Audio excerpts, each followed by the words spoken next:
Pastinya, Assalamualaikum warahmatullahi wabarakatuh. Waalaikumsalam. Ini untuk pertama kalinya saya menyebut Profesor Doktor Pedagogik Dr. Jumita Indriyanti MSc MSc, ya, mahasiswa saya yang luar biasa. Kemudian sekretaris ya, dari Prodi Ibu Dr. Merti Indrawati SSc MSi. Kemudian yang saya hormati juga Ibu Murni Ramli SB MSi, Profesor Sulistyo Saputro, Profesor Dr. Tarwanto tidak hadir, kemudian Profesor Tina. Terima kasih atas kesempatannya. Selamat Mas Gilang, akhirnya sudah sampai pada tahap ini. Ya, tidak hanya promotor yang mengejar-kejar, saya juga mengejar-kejar. Kapan ini ujiannya? Karena saya tunggu di S2.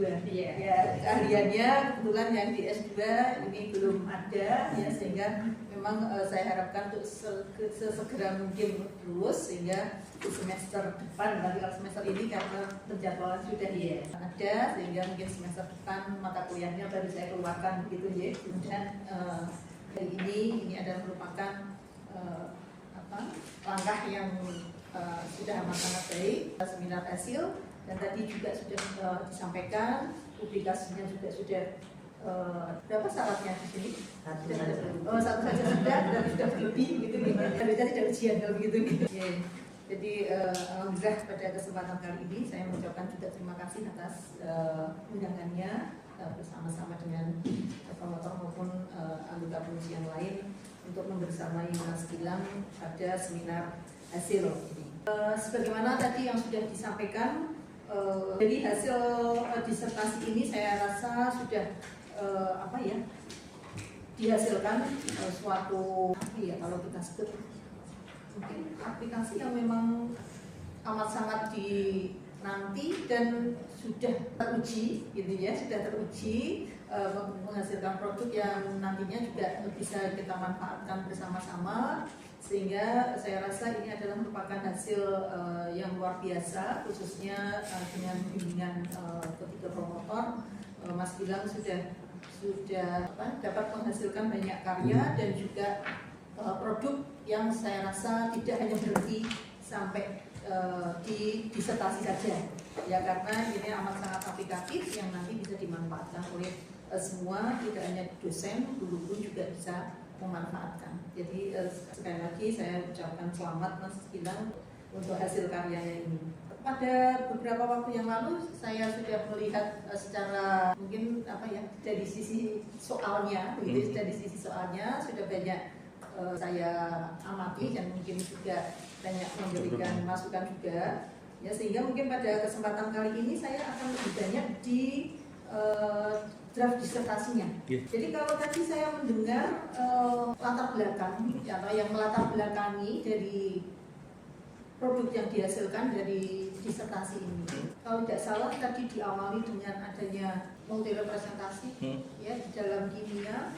Ya, kalau itu yang dan di tulisan ini juga di awal-awal banyak menyebutkan terkait dengan keterampilan berpikir kritis dan sikap ilmiah. Kok saya rasa kok kurang kurang latar belakangnya kok kurang kuat untuk menghasilkan penilaian otomatis ini.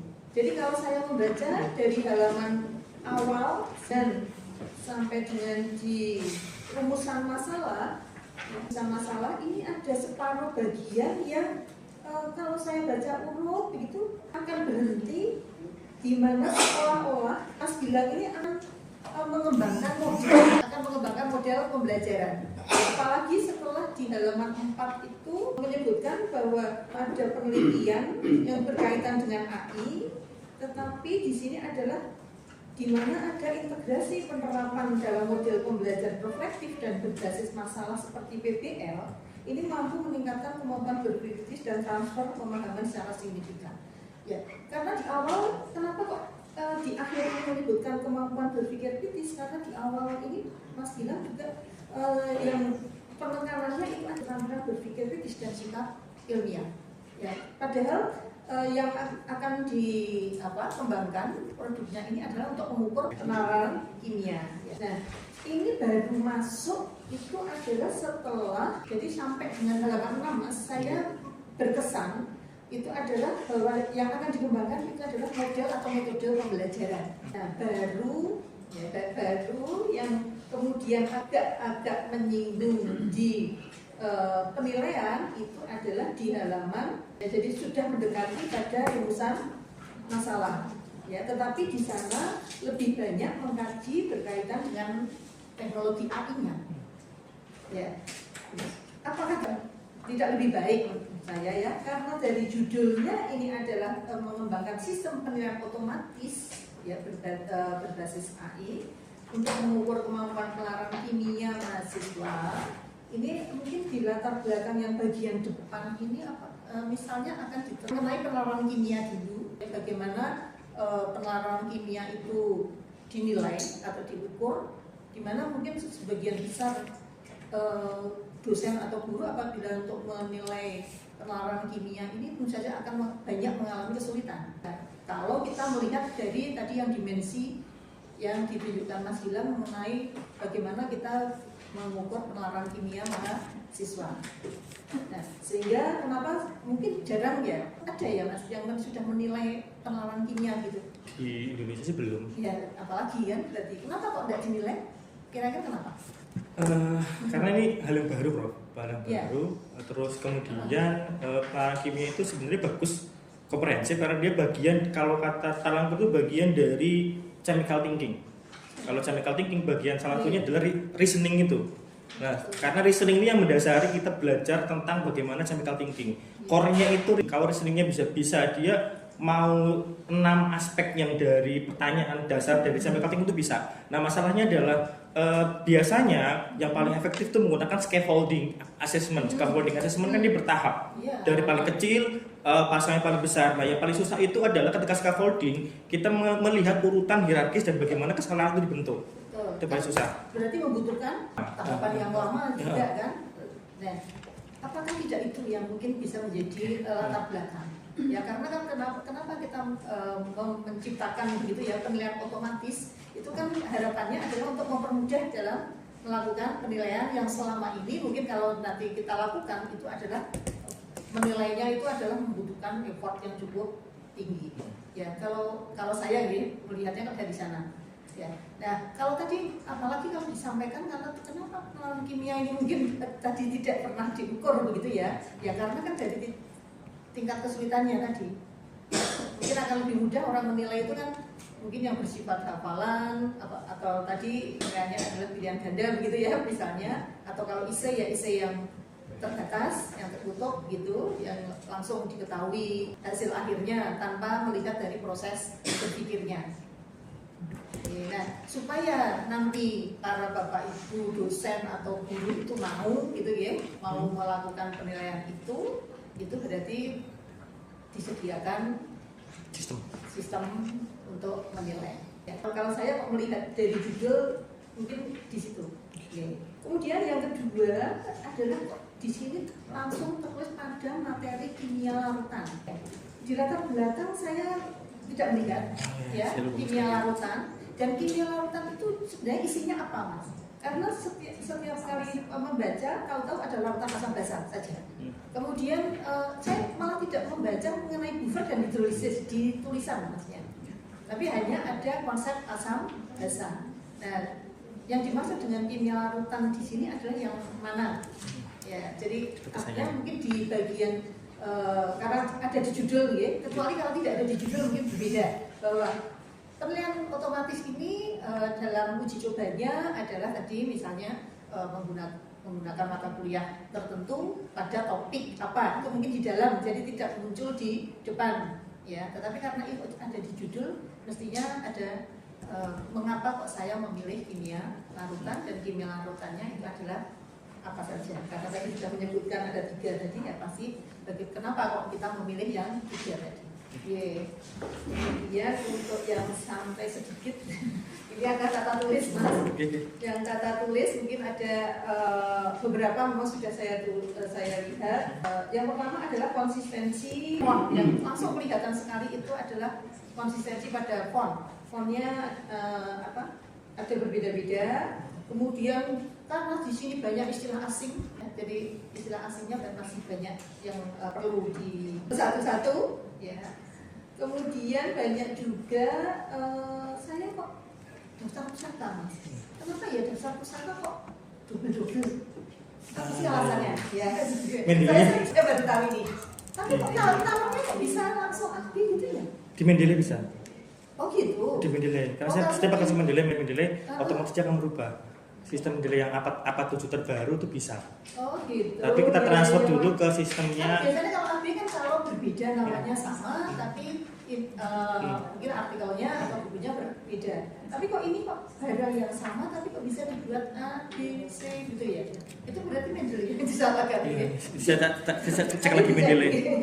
Saya baru tahu ini. Ya, kok ini kok double kenapa ya? Kemudian paragraf terlalu panjang. Karena setelah saya hitung, itu satu paragrafnya itu ada kurang lebih 9 kalimat, tapi kalimatnya itu memang panjang. Jadi satu paragraf bisa 1 halaman. Cek di halaman nomor 22 sampai 25 itu. Ya, itu hampir kalau setiap halaman itu hanya 1 paragraf. Ya. Jadi mungkin nanti perlu ada menyusun kalimat yang efektif dan efisien ya. Jadi ini mungkin nanti bisa Hmm. kemudian mungkin karena ya tunggu juga ya. Sehingga mungkin dari judul, subjudul A, B, C 1, 2, 3-nya itu juga nanti mungkin di huruf pertama juga belum huruf kapital dan sebagainya. Nanti mungkin untuk tata tulis ini mungkin perlu bantuan ya, karena tebal sekali sehingga mungkin nanti ada yang lewat gitu bagian mana yang harus diperbaiki. Oke.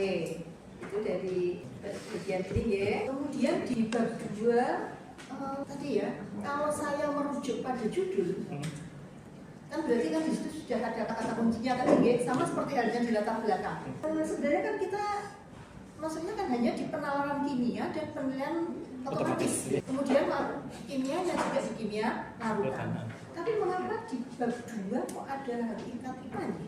Ya, itu sudah ya. Nah, apakah tidak lebih baik, di sini sudah ada sih maksudnya begitu, hanya mungkin poinnya saja di hakikat IPA itu dia kan memang merujuk ke kimia ya, ke kimia. Maksudnya apa ya, menghubungkannya yang menurut saya kurang ya sebentar. Oke, kan ini kan dari hakikat sains, IPA dan pembelajarannya. Kalau saya kenapa kok tidak kimia dan pembelajaran kimianya gitu? Tapi kan karena kita tidak pembelajaran, saya lebih cenderung ke kimia dan penalaran kimianya. Di subjudulnya sudah ada gitu ya. Di situ kan ada penalaran kimia khusus di poin 3 ya, di halaman 27 ya. Nah, itu nanti ya, mungkin ini hanya cara pikir saya. Ini dulu saran dari Profida. Waktu dulu ada Profida menyarankan menambahkan itu, jadi saya tambahkan. Nah, tadi seandainya iya, karena di sini sementara ini menyinggungnya atau penalaran kimia mungkin kecil, sehingga kayak 2 hal yang berbeda ya. Sehingga mungkin bagus ada mungkin dari hakikat sainsnya dulu ya, tetapi itu adalah nanti masuk ke kimianya. Jadi jangan yang IPA-nya saja. Oke. Itu yang pertama tadi ya, yang mungkin saya, apalagi yang masih ada di sini berpikir kritis. Kemudian yang kedua, di poin yang kedua kan sudah masuk teori pembelajaran. Tapi teori pembelajaran ini yang sebenarnya dimasukkan adalah yang berkaitan dengan penilaian kimianya kan. Jadi kalau logika saya itu tadi dari penalaran kimia, kemudian penilaian penalaran kimianya yang kita kaitkan dengan teori pembelajaran, tapi yang berkaitan dengan penilaian kimianya, penilaian penalaran kimianya. Jadi kalau tadi pada pembelajaran kimia begitu kan seolah-olah kan tadi kita akan mengembangkan model tadi. Karena yang selanjutnya saya rasa sudah cocok. Hanya yang penalarannya kok di belakang gitu ya, saya di belakang kan setelah cerita teori pembelajaran yang berkaitan dengan penilaian, kemudian kok baru penalaran kimia. Jadi kalau landasan teoritis kan biasanya akan nanti landasan yang muncul teori-teorinya dulu gitu. Jadi kalau menurut saya kok ini yang kemudian beberapa subjudul mas yang tadi yang seperti penalaran kimia kan itu sudah paling akhir begitu ya. Mungkin nanti ditata sedemikian rupa supaya pindah 27. Ada juga tabel yang juga di paling nah saya seperti itu ya, kan itu memang harus manual ya, satu-satu kita lihat gitu. Dan ada juga tabel juga hanya judulnya saja yang kemudian cek gitu. Sekarang tadi Mas menunjukkan sintesis perlawanan kimia dengan gambarnya kue sama, tapi di dalam ini tidak ada tulisannya itu. Kalau saya hanya melihat gambar ini sebenarnya kotaknya yang kanan punya siapa, kalau saya hanya melihat gambarnya saja. Ya, yang kiri itu punyanya Wendrich, yang kanan itu punya Petalanguer, yang tengah sintesis. Iya, belum terkata ya. Jadi itu juga sama dengan ada grafik juga ya, nanti mungkin akan terlihat juga. Kalau saya hanya melihat grafiknya saja, saya tidak itu juga tidak ada penjelasan. Jadi baru tahu kalau membaca bacaannya. Yang samke gitu, diagram samke. Iya, diagram. Ya, itu kan ada gambar itu ya. Mungkin saya bisa diceritakan itu Mas gambarnya itu maksudnya apa nih? Sebenarnya ini dulu kan saya itu loh, saya kira-kira ditunjukkan gambarnya saja kan nggak tahu ceritanya apa, saya nggak bisa membaca ya. Ini dulu waktu saya pernah minta video ke Prof Nurma sebenarnya itu punya lingkungan.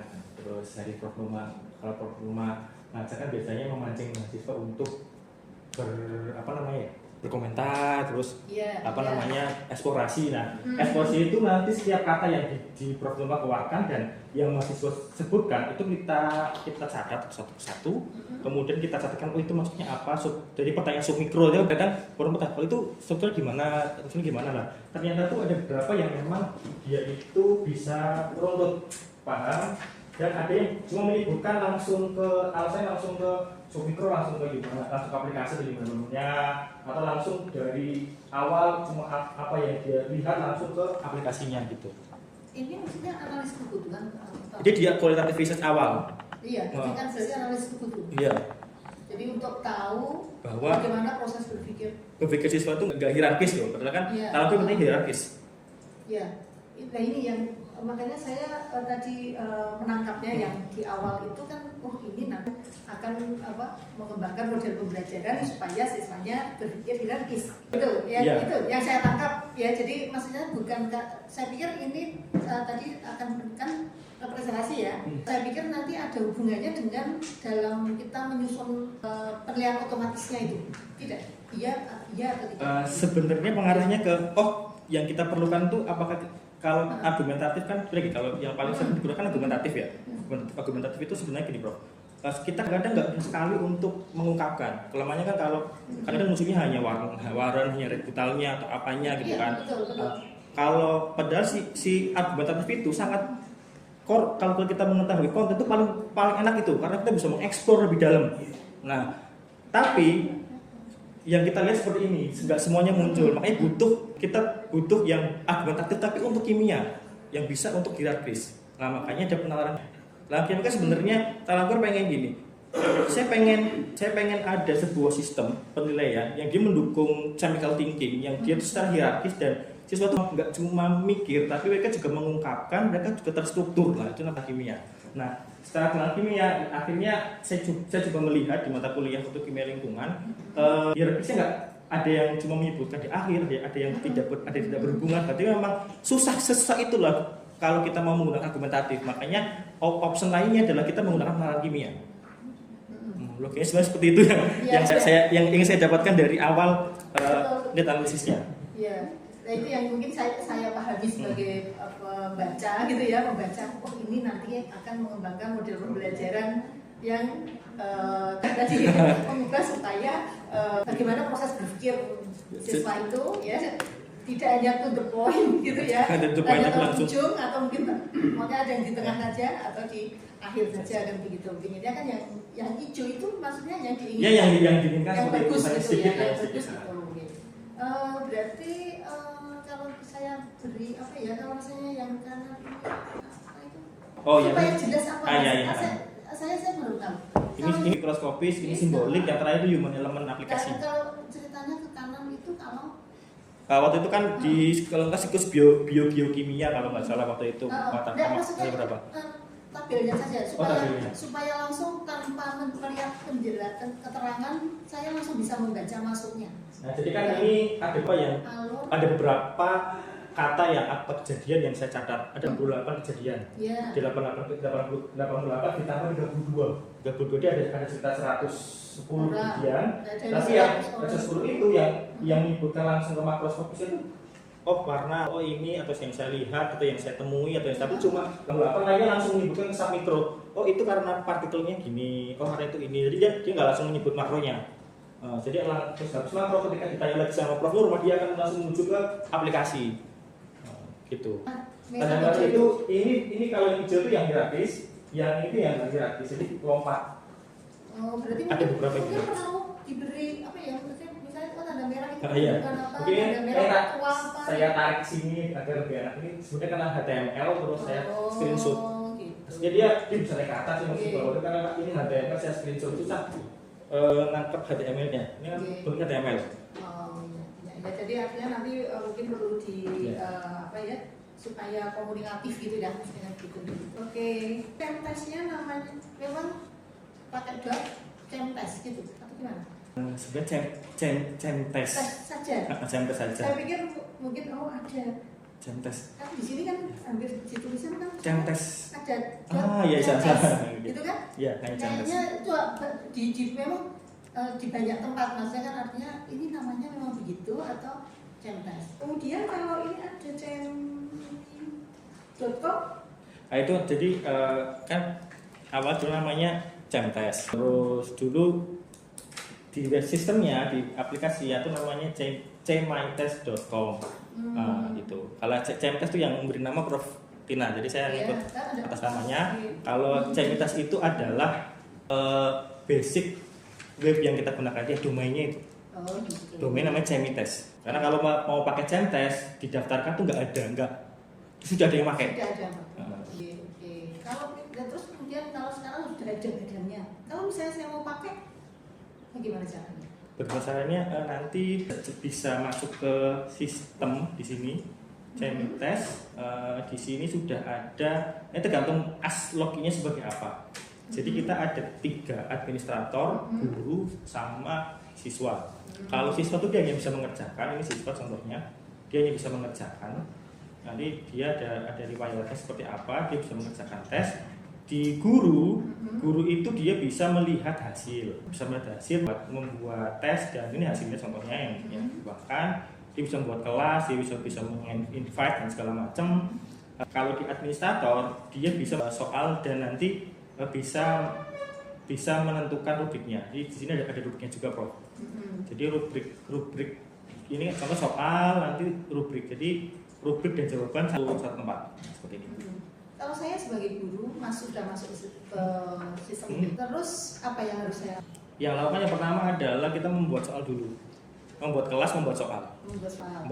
Terus nanti habis itu kalau kelasnya sudah, soalnya sudah, nanti tinggal kita membuat sesi ujian. Contoh sesi ujian begini, tes, nanti kita tambah data, nanti pilih kelasnya mana, contoh kimia dasar 1 atau nanti ketika kita selekta kimia, terus kemudian jamnya kapan, berakhirnya kapan, mulainya kapan, ini akhirnya kapan juga, contoh ke 1 PM gini selesai. Nah, kemudian paket soalnya mana? Nah, itu soalnya tadi sudah dibuat berupa isi. Soal isi toh. Saya punya paket terus masuk. Nanti tinggal dimasukkan aja. Contoh ini ada soal tentang redox, tinggal disimpan data. Dan nanti di sini muncul. Siswanya muncul. Nanti siswa tinggal upload jawaban. Upload jawaban di sini, upload jawaban. Di sini choose file. Kita batasi server yang kita sewa terbatas. Kalau misalkan lebih dari 1 MB nanti nge-lag. Tapi itu MB pun udah bagus karena asal dia jelas tuh kayak ini sebenarnya jelas kan? Ini jelas, asal dia jelas pun nanti akan kerekam. Iya, terus sekarang kalau jawaban sudah masuk, nanti akan diproses di sistem berdasarkan rubrik, nanti akan. Dan rubriknya itu dari mana? Rubriknya kita buat, Prof. Jadi rubriknya kita buat sesuai dengan. Sebentar, yang membuat rubrik siapa? Yang rubrik guru. Oh iya, berarti kan selain membuat soal, saya juga harus mengisikan rubrik. Iya. Gitu kan? Cuma sekarang bisa saya buatkan karena basicnya semua LLM, semua AI adalah prompt. Jadi kita tidak bisa masukkan langsung rubrik jawaban. Nah ini saya sedang buatkan laman di mana tinggal mengisikan soal, jawaban dan rubrik langsung jadi ininya, langsung jadi promptnya. Karena kalau promptnya salah nanti salah. Prompt itu perintah. Iya, maksudku saya harus ngerti itu tadi macam-macam. Iya, makanya nanti kita buatkan website yang dia itu tinggal masukkan soal, jawaban dan rubrik, nah langsung keluar promptnya begini. Dan nanti kita buatkan generate. Maksud saya berarti ada aturannya. Aturannya ini pakai prompt. Untuk misalnya kan tadi soalnya harus seperti apa, yang jawabannya itu yang seperti apa, rubriknya juga harus seperti apa, begitu nih. Soalnya saya nyoba itu kan susah, Prof. Ini contohnya saya kalau sembarangan nggak bisa sembarangan kan situ kan. Iya. Karena saya pernah nyoba di contoh, maaf, di salah satu ini di artikelnya dengan Prof Tina. Ini tentang konsistensi fine tuning. Ketika kita salah prompt, gagal semua. Makanya di sini kan artikelnya dibilang kamu tuh kalau kamu membuat sebuah tuning atau sistem kamu mau pakai atau kamu pakai prompt itu harus dilihat sistemnya pakai apa. Kalau dia pakainya hierarki, kita pakainya satu segmen. Tapi kalau misalkan dia tidak, kita bisa pakai yang lain. Nah, gitu kan ini ada aturannya. Ini ada aturannya, datasetnya, saya pengaturannya. Jadi memang pengaturannya ada, kita bisa pakai regression, bisa pakai attention based grading atau pakai segment to segment. Itu ada aturannya. Aturan ini nanti kita buatkan sebuah rumah di mana tidak usah mikir, nanti tinggal pakai. Kalau nanti kalau soalnya itu hierarkis, contoh hitungan kan hierarkis ya. Harus paham rumus dulu, paham ini, paham itu, namanya segmen to segmen. Segmen to segmen nanti pakainya apa nih sudah dibuatkan promptnya. Karena kalau salah, di sini kan dia ngomong salah. Makanya beberapa kalau misalkan dia nangkatnya nggak bakal naik dia. Berarti yang ada di tulisan sini adalah itu? Belum kan? Akan sangat panjang kalau bahas ini. Saya nggak tahu ini satu bab sendiri bahas ini. Kalau masih ada kan itu kan termasuk kelemahan. Ini karena saya belum keterbatasan mas saya gitu ya, bukan kelemahan. Sistemnya sudah bagus. Ya, tetapi tadi kayaknya yang bisa pakai mas bilang. Ya itu makanya saya buatkan sebuah website khusus. Ini bisa deploy. Gitu. Tapi artinya kalau saya mau pakai sembarang itu kan nggak bisa. Berarti tadi harus menyesuaikan dengan prompt engineering-nya. Makanya prompt engineering-nya kita buatkan. Karena saya juga mau tahu kalau misalkan semuanya kita buat, tidak bisa. Makanya kita akan buatkan sebuah sistem, satu web page, di mana kita tinggal masukkan soal, jawaban, dan kunci langsung keluar prompt-nya. Ini keluar prompt-nya. Prompt-nya ke depan kan mestinya gitu ya. Nah itu mungkin nanti di bagian akhir dari pembahasan tadi mungkin perlu dimunculkan hal-hal yang seperti itu. Itu kan artinya kan masih ada potensi untuk pengembangan lebih lanjut. Jadi kalau ini kan soalnya kan udah jadi barang yang luar biasa begitu ya. Tetapi ternyata masih ada tadi ya keterbatasan menurut saya ya, mungkin keterbatasan di samping kelebihan-kelebihan yang mungkin perlu ditonjolkan juga. Nah dari sisi keterbatasan itu kemudian nanti masuklah saran ya mungkin di sana supaya kita akan tahu ya, jadi yang ini masih berpotensi untuk di sela-sela mana lah yang kita bisa masuk ke dalamnya. Tidak hanya Mas Gilang yang mengembangkan, tetapi kan mungkin dari adik-adik kelas atau Bapak Ibu peneliti yang lain yang terkait dengan penilaian ini mungkin bisa juga mengambil bagian dari pengembangan ini. Jadi saya rasa itu cukup atas waktunya. Selamat Mas Gilang segera selesai. Terima kasih. Assalamualaikum warahmatullahi wabarakatuh. Waalaikumsalam warahmatullahi wabarakatuh. Terima kasih banyak Prof. Poro, luar biasa masukan untuk memperbaiki disertasi dari Mas Gilang. Selanjutnya kami persilakan kepada pertama saya ucapkan selamat kepada Mas Gilang. Saya langsung saja karena cuma 15 menit. Tadi isi penulisan sudah dibahas banyak oleh Prof. Poro. Jadi saya kira saya tinggal menambahkan saja yang di pustaka itu ada penulisan yang tidak sesuai dengan APA, jadi tidak konsisten gitu. Misalnya judul jurnal, kalau APA style itu harusnya cuma huruf depan saja yang ini, tapi setiap kata tidak perlu. Nah itu tolong dicek karena ada yang berbeda. Lalu untuk buku juga tidak mengikuti standarnya. Nanti tolong dicek Mendeley mungkin bisa saja dia diperintah untuk mengikuti APA style, tapi ya buktinya dia juga mesin ya. kan Mas bilang juga bekerja dengan mesin ya.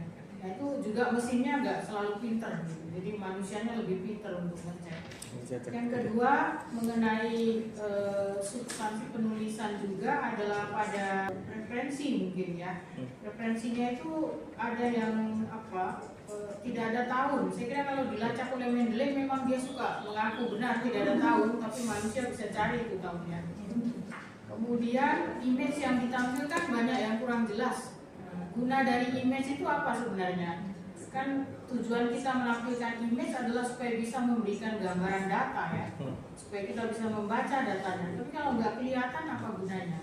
Jadi meskipun captionnya, penjelasan di bawahnya jelas, tapi kalau datanya tidak bisa dibaca di image itu, saya kira tidak ada gunanya. Sekarang di rumusan masalah, saya tadi juga bingung dengan materinya ya, karena tidak konsisten. Jadi di judul kimia larutan, tapi di pendahuluan itu ada tulisan tentang kimia dasar, terus kemudian materinya asam basa gitu. Nah ini nanti mungkin tinggal dikonsistenkan saja yang mana yang mau dipakai. Kemudian di analisis kebutuhan, barangkali di metodologi itu perlu dibikinkan semacam skema untuk lebih mudah kita membaca ya, karena kalau baca penjelasannya itu saya rada-rada bingung ya. Maksudnya gini, raternya itu kadang dikatakan 12, tapi kadang dikatakan 6. Lalu yang seleksi itu ada 2. Nah, jumlah rater saja berbeda. Lalu di universitas itu kadang bilang 3. Ada halaman yang mengatakan 3 unit, tapi cuma 2 yang disebut, UNS dan UNES. Lalu muncul di dalam ada Unimus. Sebagai pembaca saya betul-betul tidak tahu gimana alur peneliti memilih unit-unit itu. Nah, jadi mungkin metodologinya perlu diluruskan tahapannya. Sudah ada memang alur penelitian, tapi tidak ada penjelasan. Di dalam alur penelitian itu perlu disebutkan bagaimana sampling dilakukan, di mana dilakukan gitu ya. Dan kenapa dipilih univ-univ itu? Gitu. Kalau alasan karena kita bekerja di situ boleh saja, tapi Unimus itu kenapa dia menjadi? Sebetulnya kemarin pengen lihat di luar ya, di luar yang paling dekat itu kan antara UIN sama Unimus. UIN udah selesai waktu itu perkuliahannya. Unimus masih. Ketika Unimus masih, saya coba kontak, bisa nggak saya tes di sana? Dikasih satu kelas yang menguji apakah sebenarnya apakah pengenalan kimianya di luar UNES itu beda apa enggak gitu. Ya hasilnya jomplang. Ya, masalahnya penelitian kuantitatif itu harus by design di awal.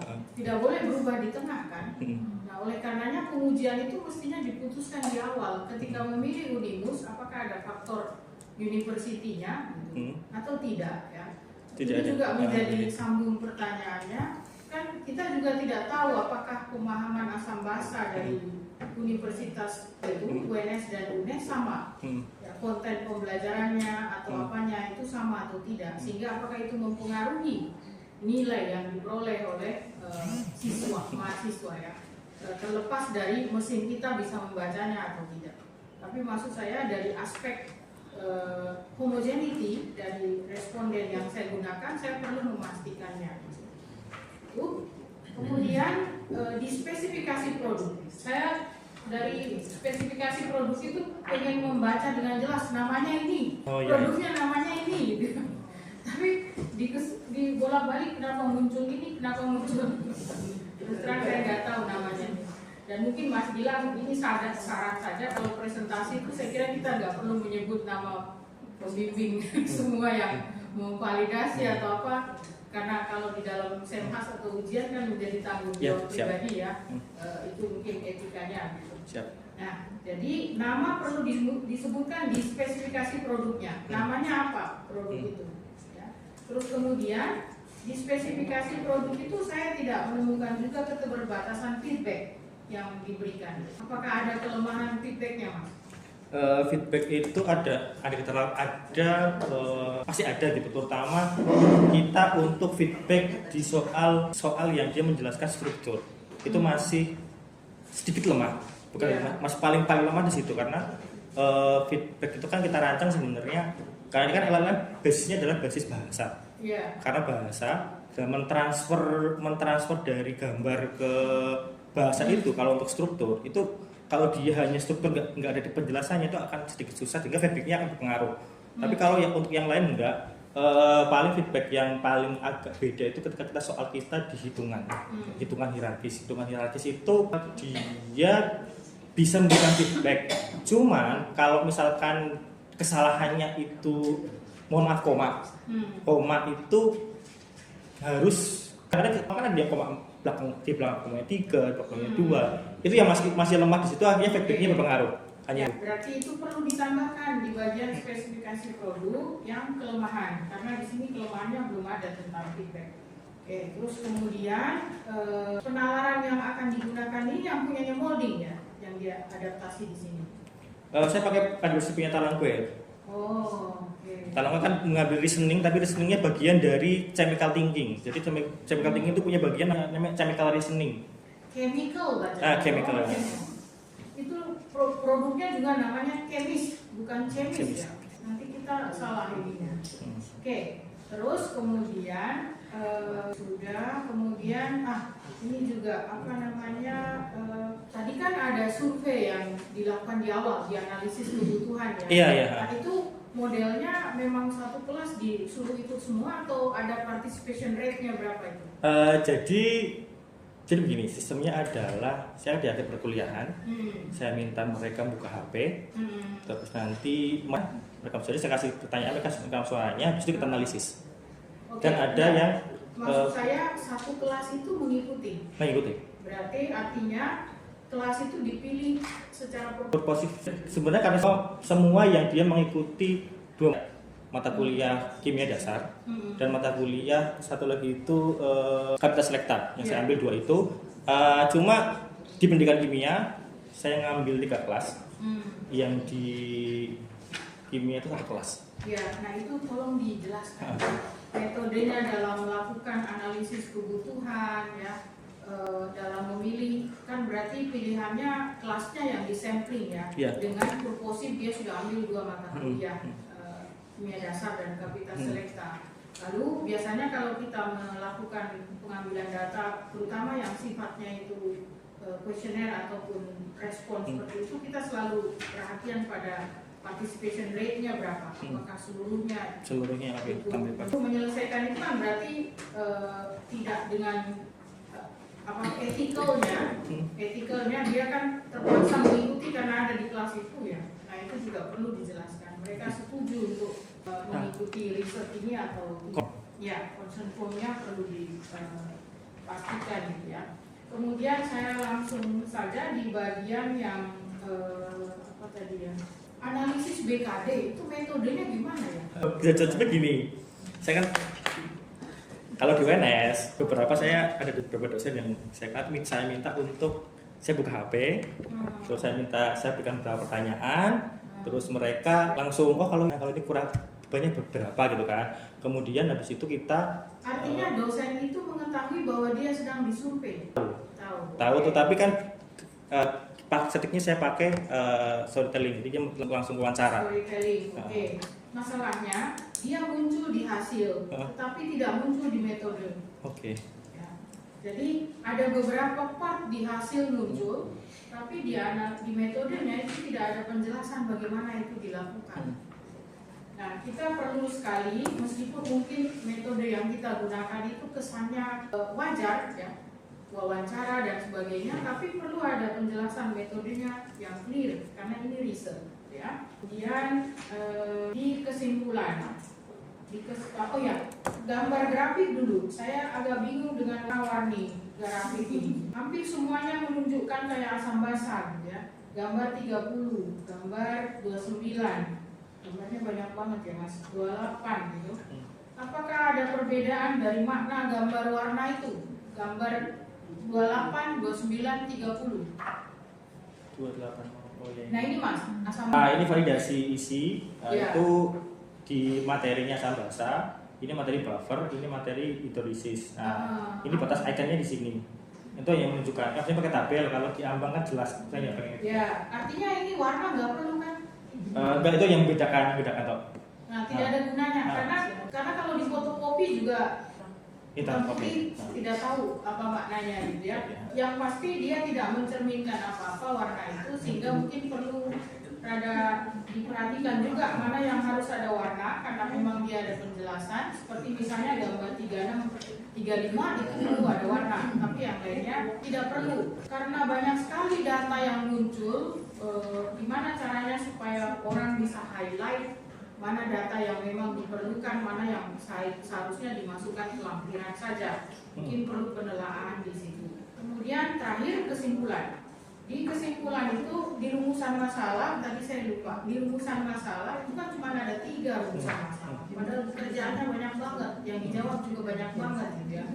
Apakah kelayakan dari modul ini hanya dijawab dengan kerjanya si validator gitu? Dan di hasil itu kan kita menjelaskan bagaimana framework dari produk kita ini, bagaimana kelebihannya dibandingkan yang lain.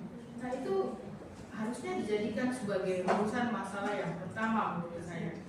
Menjawab bagaimana sih barangnya. Di bab 1 memang ada spesifikasi produk, tapi produk itu kan hasil dari penelitian kita. Maka seharusnya dia menjadi karakteristik dari produknya kayak apa. Itu rumusan masalah yang pertama. Karakteristik berarti sebutnya seperti apa Ya, macam jadi kan ada pasti automatical machine learning untuk assessment yang lain. Ini bedanya apa? Dia perlu ada spesifikasi di situ menjelaskan di rumusan masalah 1. Jadi ini seperti kita itu mengerjakan sesuatu tapi barangnya itu nggak kelihatan, nggak tampak dengan jelas, cuma diuji. Barangnya itu seperti apa? Nah ini perlu dijelaskan framework story boardnya dan sebagainya di hasil pertama. Baru kemudian kelayakan, efektivitasnya dan efektivitasnya juga perlu disebutkan keterbatasannya karena hanya berapa responden yang mengerjakannya. Jadi bukan yang efektif karena dia dibandingkan dengan yang lain kan. Sebab tidak ada juga pembandingnya dengan kontrol dengan machine learning yang lain juga tidak ada. Oleh karenanya kita perlu berhati-hati dalam menarik kesimpulannya berarti. Terbatasannya. Lalu di bagian saran itu, saran apa kesimpulan itu kalau dinomori kan ya, nomor 1, 2, 3. Apakah nomor 3 itu pendekatan explainable AI-nya itu menjadi jawaban dari rumusan masalah 3 atau? Sebenarnya kemarin explainable AI kita bagian menunjukkan profil dan fairness-nya. Fairness-nya seperti apa? Jadi ditambahkan adalah explainable AI. Jadi fairness apakah dia sebenarnya tuh sistem ini bisa fairness mengetahui penalaran kimia secara detail atau enggak, bagaimana strukturnya dan bagaimana dia menggambarkannya, itu seperti itu. Iya, mungkin dihubungkan saja dengan rumusan masalahnya dan hasil yang diperoleh ya seperti apa. Nah, jadi kalau misalnya rumusan masalah diperbaiki dengan menyebutkan framework produknya atau kriteria karakteristik produknya, maka itu yang akan menjadi nomor 1. Nah, di kesimpulan dia jadi bedanya apa. Waktu saya habis, saya kembalikan kepada ibu rumah. Terima kasih. Assalamualaikum warahmatullahi wabarakatuh. Waalaikumsalam warahmatullahi wabarakatuh. Terima kasih banyak Ibu Udi, luar biasa masukan-masukannya dan juga pertanyaan kritisnya. Selanjutnya kami persilahkan kepada Kekom 2. Prof. Dina, secukupnya kalau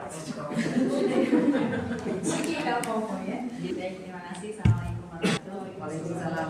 Spesial terima kasih untuk Prof. Mono. Sudah tidak dari Semarang, juga Pak Harjono yang membersamai.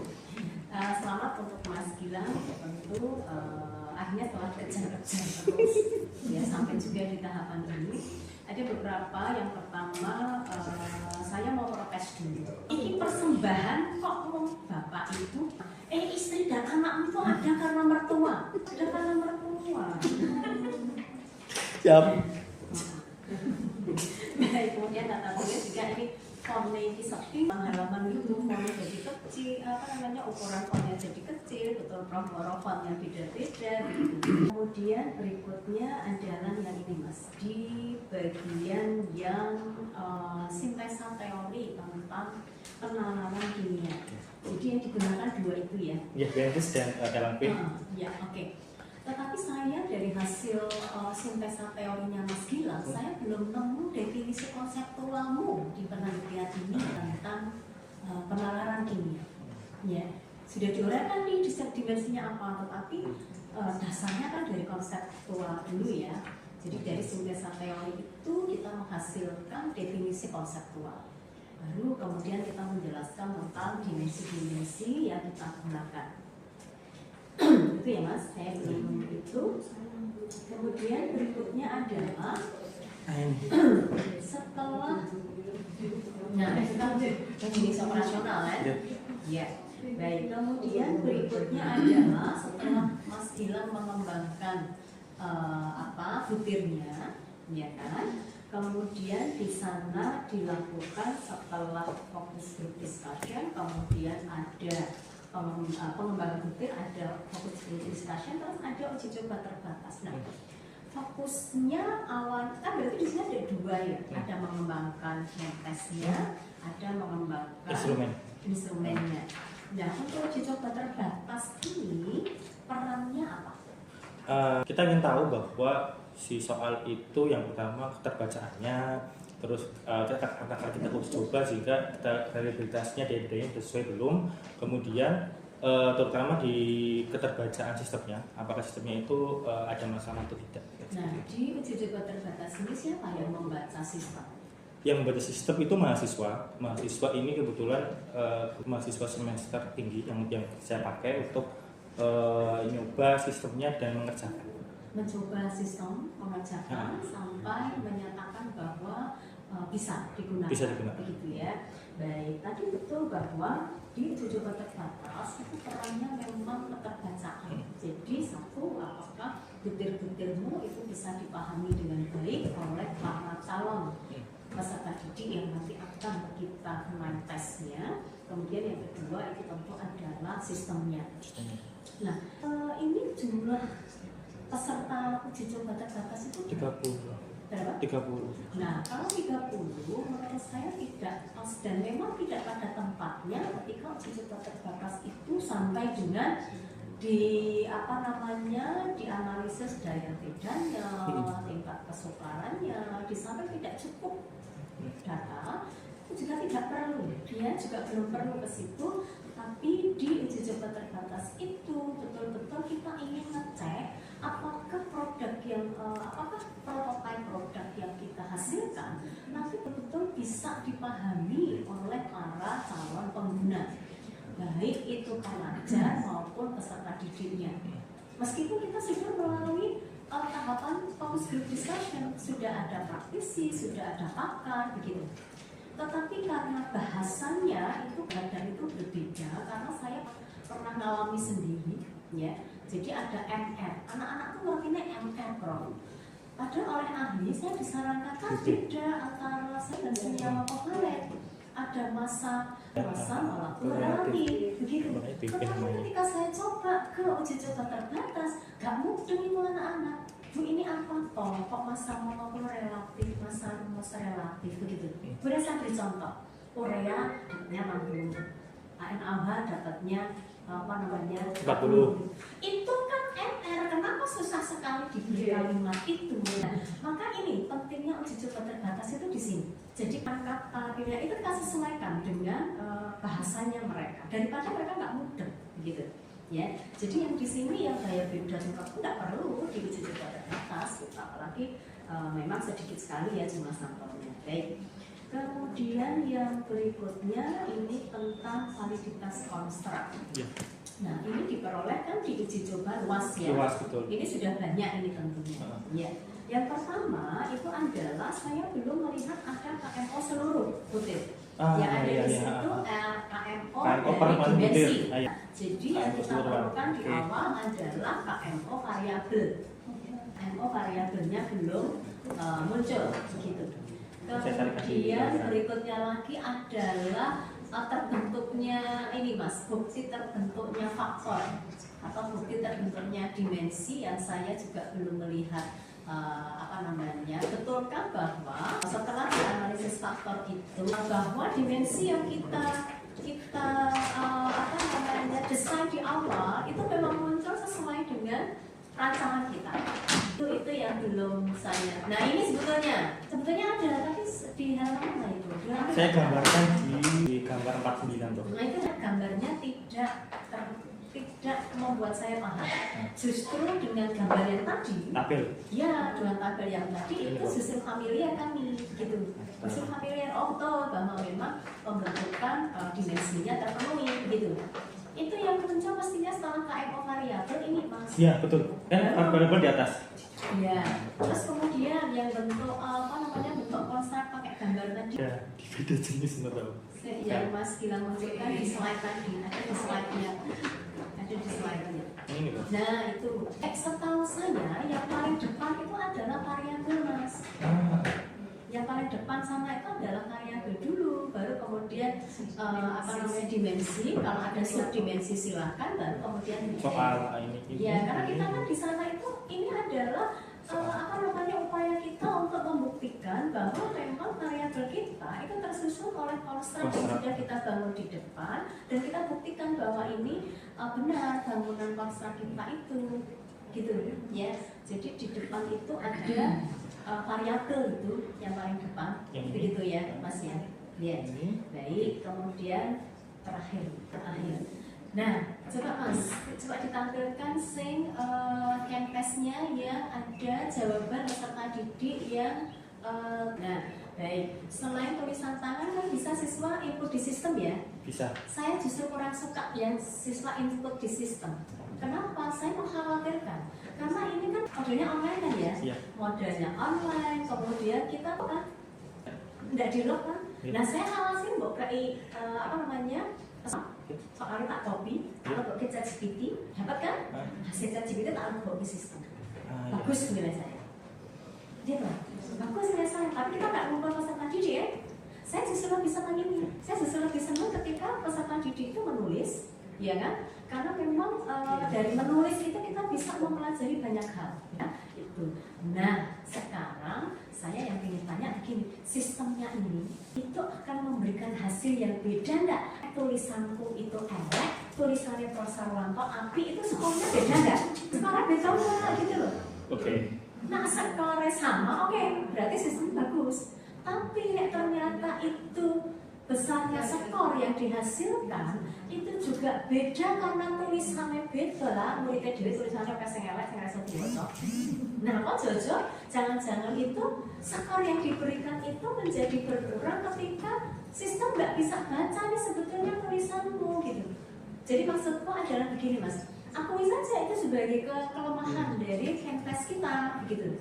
Nah, kemudian next, nah Hibahnya dilanjutkan loh ya, Hibahnya lanjut.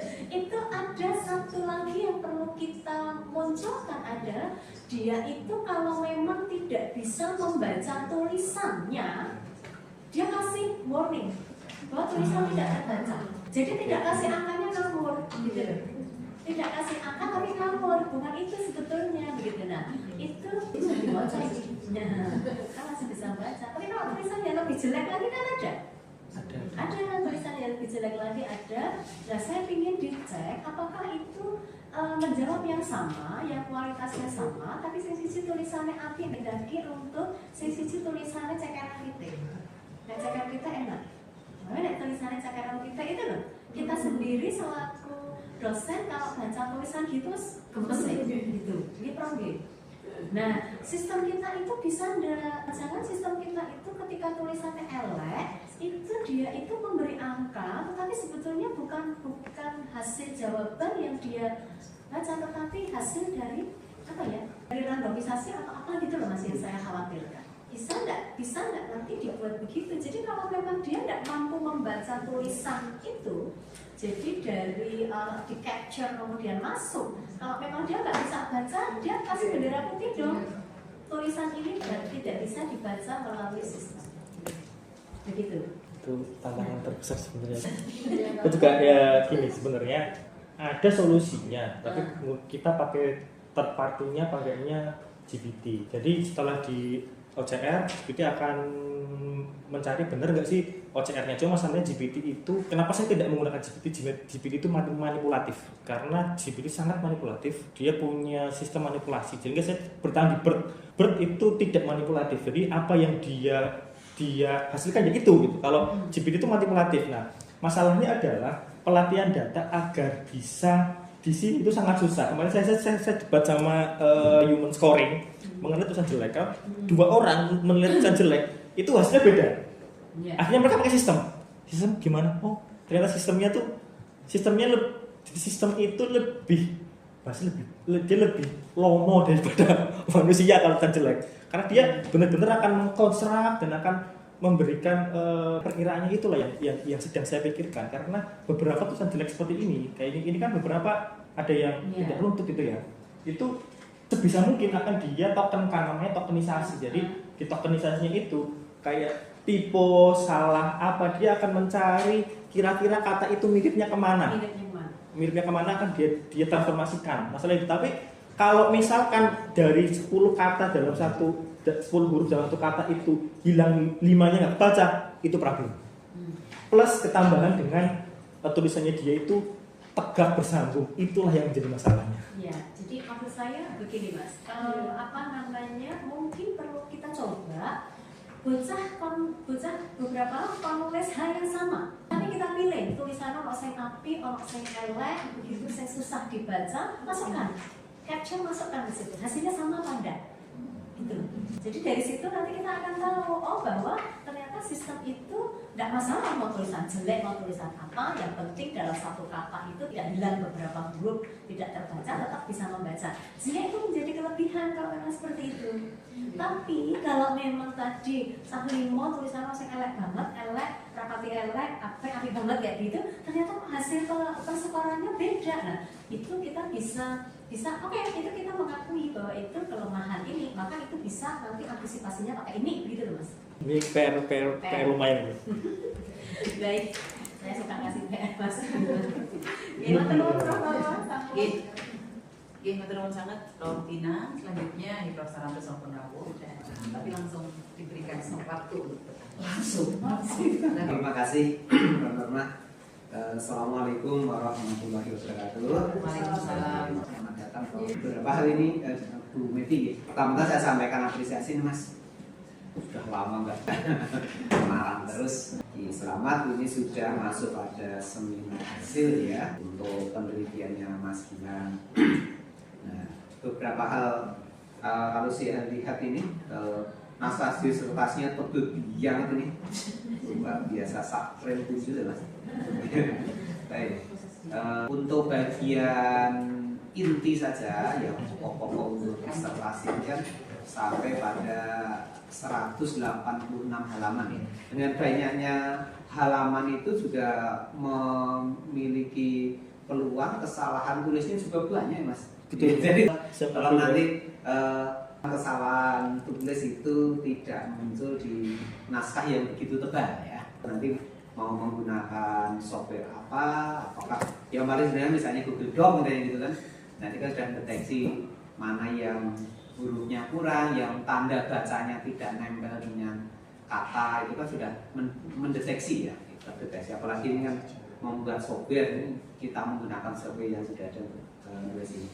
Kemudian yang kedua, ini untuk nama software, nama program yang dibuat untuk penilaian secara otomatis ini namanya dot. Ya, di replace saya ada dotnya. Saya kan bingung. Yang saya itu depannya ada saya Sarwanto dot Kemtes, memasukkan nama mahasiswa yang nanti mengerjakan itu, saya pikir gitu ya. Jadi Kemtes ya, bukan dot Kemtes ya. Nah, termasuk yang belum saya lihat itu memunculkan nama Kemtes itu dari bab berapa tuh? Saya lihat dari bab duanya kan belum muncul ya. Tiba di bab 4 langsung muncul Kemtes. Jadi kalau nanti ada alur ceritanya sehingga tidak tiba-tiba nama Kemtes itu muncul di bab 4, misalnya di bab 2 yang memunculkan hipotetikalnya tadi itu ya. Ada hipotetical sehingga pemberian nama itu tadi.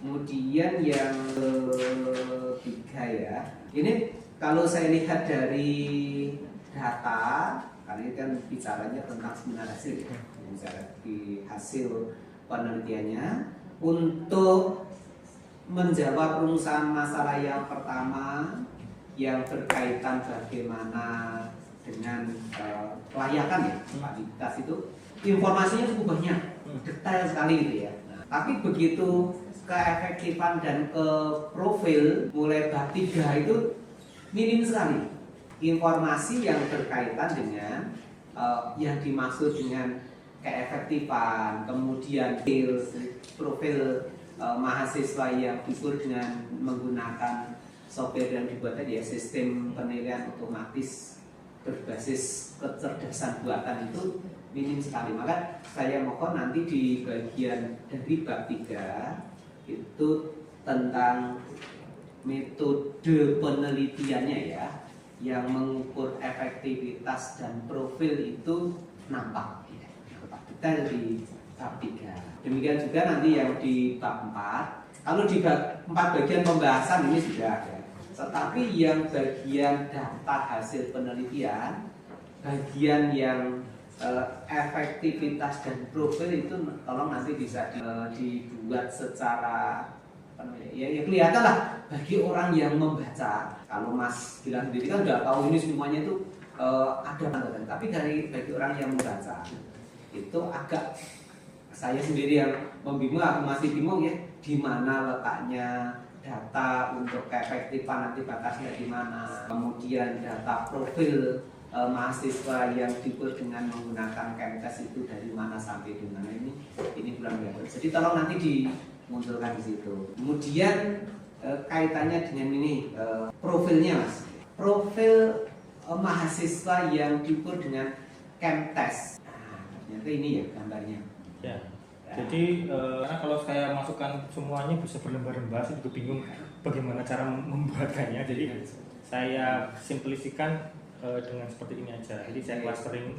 Nanti kan karena setiap ada pemula deskriptif, ada penghubung konseptual, dasar, penjelasan mekanistik dan kode holistik itu sudah digambarkan seperti ini.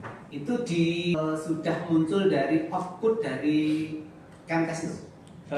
Belum. Atau di analisis?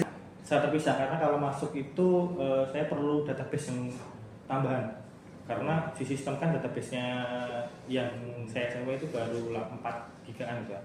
Sistem berpikirnya itu kurang, jadinya saya masukkan keluar, habis itu saya analisis sendiri karena memang keterbatasannya di database data servernya kurang besar. Tapi kalau data servernya besar langsung muncul bisa.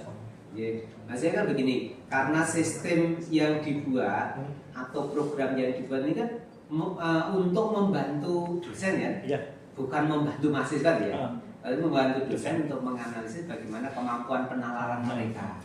Maka ya seyogyanya, karena nanti kalau ini kita kaitkan dengan outcome bisnya mahasiswa, kan harus dianalisis profil yang bisa dimunculkan oleh mahasiswa. Jadi kalau ini bisa satu kesatuan antara sistem yang mengukur tingkat tadi ya penalaran mereka dengan profil setiap, ini kan profilnya profil setiap atau profil bisa ditata menjadi ini profil untuk angkatan ini. Per person sama per itu bisa sebenarnya sih, kita masuk ke per person bisa, total bisa, atau tinggal kalau dia udah masuk SQL kan tinggal ngambil datanya. Oh gitu. Makanya kan kalau nanti ada profil tadi itu menjadi satu kesatuan dengan sistem dengan software Kemtes tadi, itu akan menjadi lebih memudahkan ya Bapak Ibu dosen ketika mendapatkan profil lulusan kita, profil mahasiswa yang belajar dengan mata kuliah. Ini bisa berapa banyak mata kuliah Mas untuk satu Kemtes ini? Nggak terbatas. Ini sudah bisa dipisahkan ini mata kuliah A. Kalau dicobanya sih bisa sampai ke mata kuliah, ini baru yang hitungan sama konseptual. Kemarin coba di mata kuliah yang untuk struktur bisa, cuma pelatihannya kurang, jadi masih dari batasnya masih rendah. Kayak kita kan kadang organik kan menggambar struktur itu masih bagus, tapi masih di bawah 0,8 karena membaca gambar dari struktur kan dengan profil ya, beda dengan tulisan. Itu masih di situ yang masih jadi problem kalau mata kuliah. Tapi kalau untuk mata kuliah hitungan dan konseptual sudah bisa. Nah sekarang yang menjadi database-nya, database untuk menjawab tadi ya, memberikan penilaian pada mahasiswa terhadap apa yang dikerjakan tadi. Itu bagaimana mengumpulkan datanya? Oke, jadi kan ini masalah pelatihan data dan tuning. Saya sebenarnya di sini tuh kalau pelatihan data awal saya itu menggunakan teknik 80-20. Jadi 80 untuk tuning, 20 untuk dicoba. Yang saya gunakan pertama di materi koligatif. Jadi ini untuk saya coba 80% ini untuk pelatihan data. Jadi ada sekitar 200 data. Ini saya latih dulu seberapa, habis itu saya masukkan ke sistem, backend sistem, masukkan ke scikit-learn lagi, kita latih lagi, dia naik enggak. Jadi kayak 200 ini saya minta human rater untuk menilai. Kira-kira yang benar mana. Habis itu si sistem akan menilai sesuai dengan human rater. Habis itu kita cek lagi dia berapa munculnya. Oh, udah naik. Habis itu kita cek ulang lagi. Konsisten enggak? Oh, konsistennya dari awalnya contoh dari 200 konsistennya 150, setelah pelatihan jadi 170. Nanti kalau ditambah lagi tuh dia naik apa enggak? Nah, itu namanya pelatihan data, itu pakai tuning. Tuningnya pakai 80-20, setelah 80 ini clear, baru yang 20 kita cobakan. Jadi kita coba untuk 20% data. Kalau udah di situ udah mendekati ya berarti udah bagus. Itu sistem datanya. Pelatihan, tapi ya untuk materi, tapi kalau untuk materi seluruhnya saya pakainya RAG.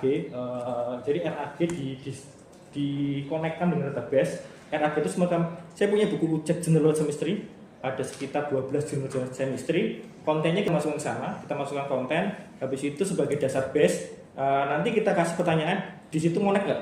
Kita ngonek nggak sampai satu materi itu 20 pertanyaan yang saya ngambil di kan bisa ada jawaban dan pertanyaan nggak Prof ya? Saya masukkan dia seberapa tingkat. Nah itu namanya RAG. Jadi database campuran antara online dan di server. Saya punya server di UNES, di satu komputer server itu khusus untuk database itu. Namanya RAG gabungan. RAG itu ada sekitar 10 buku general chemistry, buku organic chemistry-nya udah ada entah 4. Sekitar total buku chemistry ada sekitar belasan. Untuk soal itu olimpiade ada sekitar 20 ribuan. Udah masuk. Jadi memang yang memperkuat itu. Jadi ada pelatihan data tuning dan pelatihan database. Nah itu sistemnya pakai RAG. Nggak mungkin bisa ini karena saya nggak punya cloud yang menampung besar. Jadi pakai retrieval. Sistem pengubahan kebahasaannya? Kebahasaannya itu kita blip. Jadi pertama kan gambar kita mencoba menjadi blip. Blip itu adalah bahasa biner. Bahasa biner dipahami oleh komputer namanya 1 0. Bahasa biner itu yang akan dimasukkan karena dia enteng, dia akan berubah ke dari kata itu kan di token. Di token itu nanti token itu untuk yang tadi menghindari kalau misalkan ada kata yang kurang, typo segala macam itu masuk ke tokenisasi. Dia akan dibasiskan cleaning data dulu, baru dia akan menggabungkan disamakan dengan rubrik. Rubriknya seperti apa? Rubrik masuk, oke. Nanti dia akan masuk ke profiling seperti apa. Makanya di sistem di sini itu kan ada profiling, ada score, ada feedback, ada nanti asarannya, strength improvement-nya gimana. Beri pujian, kita beri pujian sendiri. Kalau salah diberikan kesalahan. Terus di sini ada standarisasinya. Oh, jadi kalau dia itu berbasis langkah, dia akan langkah pertama apa yang dilakukan, langkah kedua apa yang dilakukan gitu mas. Nah, keuntungannya gimana? Langkah ini. Dia akan membedakan dengan tulis jawaban dan instruksinya dan poin-poinnya. Oh dia poinnya gini, ini kira-kira benar apa enggak, logis apa enggak. Ini teknik yang sebenarnya pertama kali saya lakukan dan sekarang tidak saya gunakan karena ini kurang efektif. Kalau efektifnya ada lagi sistem blockingnya, tapi nanti akan seperti inilah memberikan skor sesuai dengan rubriknya. Rubrik nanti setelah rubrik itu muncul, dia akan memberikan skor dan feedback. Feedbacknya sesuai dengan aturan. Nah aturan ini. Itu BERT itu kebetulan kemarin saya diberikan database, jadi BERT itu bisa mengimport data dari Gemini. Karena database Gemini sebenarnya bocor, saya ambil, saya masukkan ke situ. Jadi sudah bahasanya sudah hampir kayak Gemini 1,5 yang sesi ini. Kalau yang versi terbaru dia bisa mengeluarkan struktur. Contoh saya bilang saya ada phenantrolin, bagaimana kira-kira struktur IR-nya akan muncul. Karena dia sudah itu versi yang bahasa 2,0. Kalau sih ini yang saya gunakan masih 1,5. Bahasa saya itu.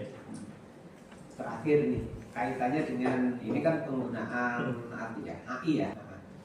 Sudah dicek belum seberapa besar penyimpangan atau halusinasinya si jawabannya si AI ya? Oke. Nah dicek belum? Ketika awal itu besar, cuma saya pernah awal itu waktu menggunakan blip. Sebelum pakai blip itu saya pakai saya pakai GPT untuk sistem itunya. Itu halusinasinya sangat tinggi kok. Karena GPT itu seperti saya bilang tadi, dia punya manipulatif yang sangat tinggi. Manipulatif belajar GPT. Cuma saya nggak tahu GPT 5 karena saya kemarin ikut dalam tes GPT 5 udah hampir enggak, tapi GPT kelemahannya seperti itu. Saya pindah ke BERT itu minim manipulatif, tapi kelemahannya adalah database yang kita berikan kayak anak kecil, kita harus latih dia bro. Kalau pelatihannya kurang jelek, kayak teman juga Mas Ari pernah bilang saya mau pakai itu gimana? Datamu kurang, karena kalau dicoba kalau gagal datanya kurang, kan data harus banyak, harus ribuan bahkan jutaan gitu. Nah kalau saya itu kemarin dia punya tim namanya Human Writer menilai dari 100 jawaban siswa sekitar 0,8 sampai 0,92 di awal itu tingkat akurasinya. Nah, di akurasi kan saya ngitung pakai konversi metrik segitu. Tapi kalau untuk di awal-awal itu sekitar 0,8, 0,9 sudah bagus sekali. Bahkan beberapa jawaban yang tidak terbaca, Human itu lebih memilih pakai sistem aja lah, saya sudah sistem. Karena sistem bisa lebih telaten lah itunya membahasakannya. Ya masih nggak semuanya kan, tapi kalau misalkan awal kita sebelum pelatihan, jadi kan sebelum pelatihan terus langsung kita coba, pasti di bawah 0,7. Itu pasti. Itu Kemites atau Kemdes mas? Karena saya mau mendaftarkan CMTes. Akhirnya cari ini gimana kata-kata yang belum ada. Klik dapatnya ini loh. Dapatnya ini kan punya dia website kan ya harus ya belum ada apa ya gitu kan. Gimana terus? Supaya nanti konsisten aja. Iya. Atau Terus dua hal yang ingin saya pesankan. Yang pertama, sesuai nama ujiannya kan ujian hasil kelayakan. Yang pertama kelayakan disertasi namanya masih perlu perbaikan. Salahnya pada daftar isi yang tadi yang lain sudah disampaikan Bapak Ibu, ini yang belum disampaikan. Daftar isi itu kita bisa tuliskan judul, sampai bab 5 itu, kemudian subjudul dan anak dari subjudul itu boleh. Jadi misalnya di bab 4 misalnya, judulnya hasil penelitian dan pembahasan. Subjudulnya analisis kualitatif. Nah, di situ anak dari subjudul itu silakan bisa bersiap.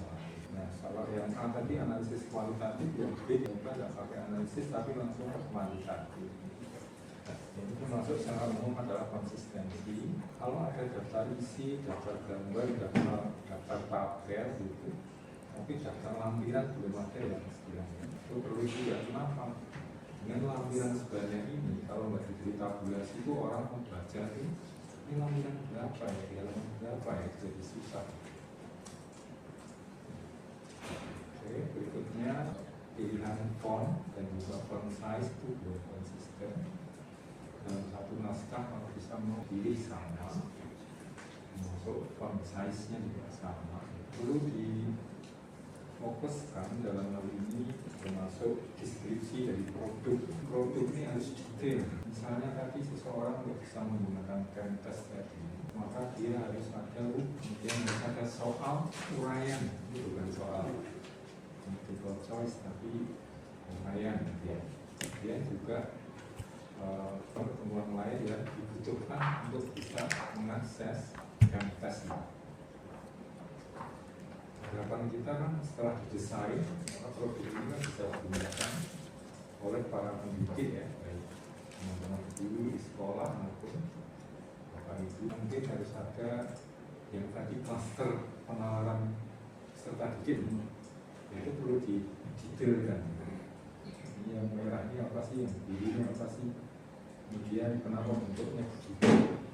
Mungkin kalau orang awam itu baca apa namanya produk dari penalaran tadi kan menjadi susah gitu. Kalau diberikan apa namanya keterangan yang lebih informatif ya mas. Yang kedua terkait aspek kelayakan dari sesuai peraturan rektor nomor 22 tahun 2024. Seseorang siswa S3 itu boleh lulus ketika tidak ada satu artikel JIB, Jurnal Internasional Akreditasi. Jadi mas Gilang sudah ada 2 jurnal di Chemistry TC Internasional ya, dan masih ada 1 artikel lagi yang bisa terbit di ISA. Selain itu jangan pernah lupa bahwa kita masih diminta satu artikel proceeding index Scopus ya, sudah aman ya. Karena sekarang susah sekali bro. Itu dalam waktu dekat kita ada beberapa komputer di sini. Ini termasuk di sini. Lagi apa itu? Nah, di konsep kita 18 Oktober juga itu. Ya, terus ada Sama di Semarang apa? Siapa? Tapi kalau luarannya yang luarannya proceeding itu sangat sedikit. Ya itu masalahnya. Plus B juga. Ya, nanti mudah-mudahan ada salah satu yang match untuk topik Mas Gilang ini. Tapi proceeding memang agak repot sekali. Lebih susah proceeding sekarang daripada jurnal bro. Ini baru cerita ya. Kalau dipresentasikan sudah. Kalau di data nomor 2 itu hanya dipresentasikan. Kalau dipresentasikan sudah bro. Sudah di kemarin ICOSAT 2024 kemarin dan di IC3S 2024. Jadi sudah. Nanti kita sertifikat Iya. nanti dipresentasikan ya. Ini apa ada proceeding ya? Setelah itu. Oke. Ini profesional bisa jawab. Itu juga bingung tadi. Jadi kemudian yang luaran lain ya, sembari kita menghasilkan produk jurnal dan proceeding, HKI ketika bisa dicapai itu baik dari softwarenya sendiri itu Mas bilang di tesnya, kemudian juga produk berupa bukunya sendiri juga bisa dilindungi melalui copyright buku yang beli SPN di anggota IKAPI. Penulis anggota IKAPI. Biasanya mereka sudah siapkan untuk copyright. Itu saya kira tambahan dari saya.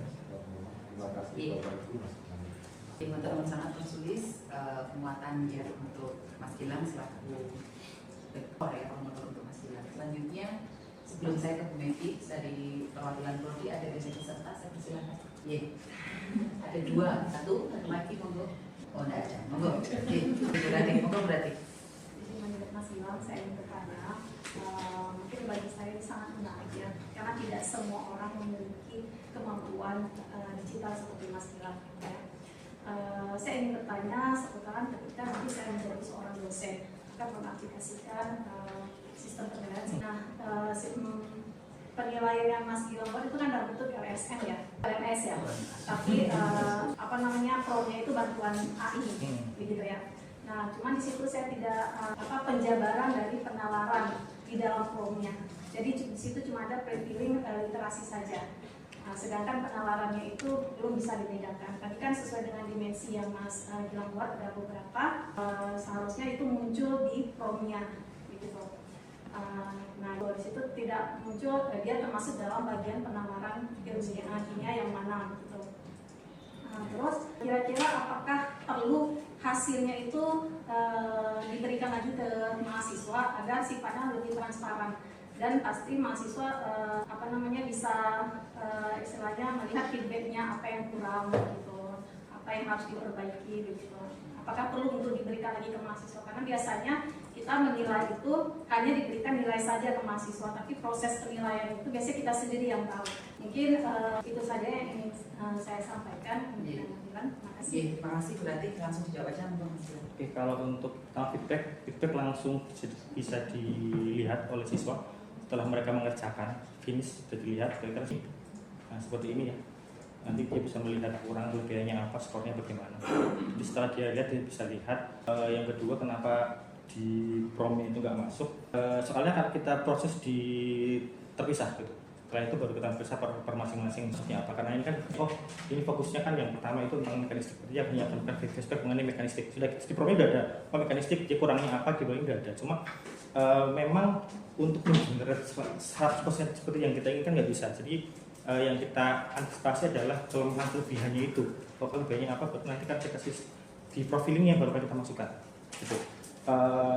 Kenapa tidak buat seperti itu? Karena kalau misalkan kita langsung spesifik ke situ, nanti dipakai untuk sistem yang lain di mata kuliah yang lain, dia akan langsung mengarahnya ke situ terus. Karena lebih dilatihnya ke seperti itu. Gitu. Nah, karena kan ini sistem ini digunakan juga untuk literasi kimia, digunakan juga untuk berpikir kritis. Kalau saya langsung pro masuk, nanti dia akan masuk ke pelatihan data. Sistem pelatihan data yang lain mau pakai, nanti bluknya tinggi sekali. Contoh, saya kan untuk ini kan sebenarnya hibah untuk multi beberapa penelitian gitu kan. Ya saya pakainya penalaran. Saya pakai penalaran, oke, dia akan 100% ke sana, tapi ketika digunakan filtrasi kita harus latih lagi dari awal segala macam gitu. Nanti kasihan yang lain memakai. Nah, padahal ini produk ini ada multi hibah karena memang mahal sekali. Jadi saya paham berarti yang Mas Gilang buat ini adalah aplikasi yang bisa dipakai di seluruh Iya, platform, walaupun gitu ya. kalau untuk Prakim yang kita tarik di sistem sendiri, kita profilin sendiri. Gitu. Karena kalau mau saya pakai itu bisa. Cuma masalahnya adalah nanti kalau saya mau pakai ke yang lain, saya harus membuat lagi. Padahal membuat itu tuh udah ya sekitar sebentar lah lebih gitu. Baik. Lumayan. Karena ini kan sesuai dengan judul ya Mas, Iya. kan aplikasi untuk meningkatkan penalaran. Yang mungkin itu bisa ditambahkan mungkin di bagian keterbatasan Iya, untuk terima kasih. rekomendasi. Ini profilnya saya bedakan karena itu. Saya pengen seperti itu. Cuma ketika saya coba yang lalu dicoba untuk riset yang tentang literasi kimia di mata kuliah apa sih? Green Chemistry. Kok biasa semua? Oh ternyata nggak bisa. Satu lagi Mas, untuk kayak ini kan berbahaya kan Mas. Tadi kan Mas bilang ada pilihan ganda, cuma saya tidak muncul Bu yang pilihan ganda itu seperti apa. Oh pilihan ganda saya tidak membuat Tadi ganda. semua pilihan uraian. Semua. Uraian banyak dan banyak ya. Iya. Terima kasih yang Uji yang saya hormati teman-teman yang sudah rapi juga dirinya sudah untuk menyimak seminar hasil dari Mas Gilang. Pertama saya ucapkan selamat kepada Mas Gilang ya, akhirnya sudah sampai di tahapan ini. Kemudian poin yang pertama tadi melanjutkan apa yang sudah disampaikan oleh penguji sebelumnya dari Kaprodi bahwa syarat lulus itu publikasi kemudian ataupun dipresentasikan. Nah untuk yang publikasi itu sendiri tadi oleh Mas Gilang sudah ditampilkan di dalam PowerPoint, akan tetapi karena ini kan yang kita uji itu adalah publikasinya. Jadi naskah publikasinya apakah memang memenuhi syarat kemudian bisa dilanjutkan ke tahap berikutnya. Nah ini kebetulan di tempat kami belum ada, jadi nanti monggo Mas Gilang bisa menyusulkan untuk publikasinya. Jadi kalau ditampilkan kan ada 3 ya. Kemudian tadi yang disampaikan Prof. Sulis ada 2 gitu.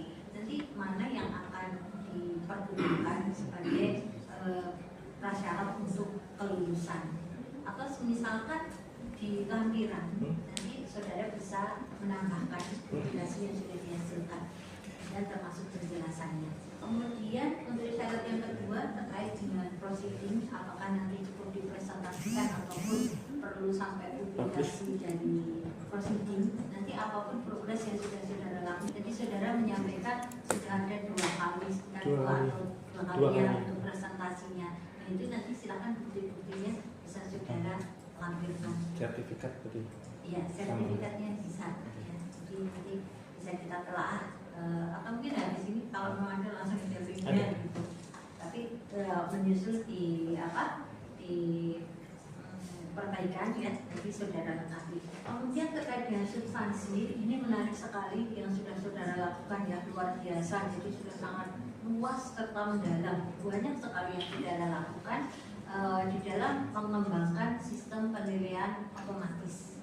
Dan pertanyaan saya, ini pada rumusan serta tujuan penelitian, itu poin yang ketiga. Itu saudara menuliskan mengkaji profil kemampuan penalaran kimia yang dihasilkan oleh SPO berbasis AI melalui pendekatan Explainable AI ya. Akan tetapi di latar belakang secara eksplisit explainable AI-nya itu belum muncul. Jadi seolah-olah ketika kita membaca itu kok langsung loncat gitu.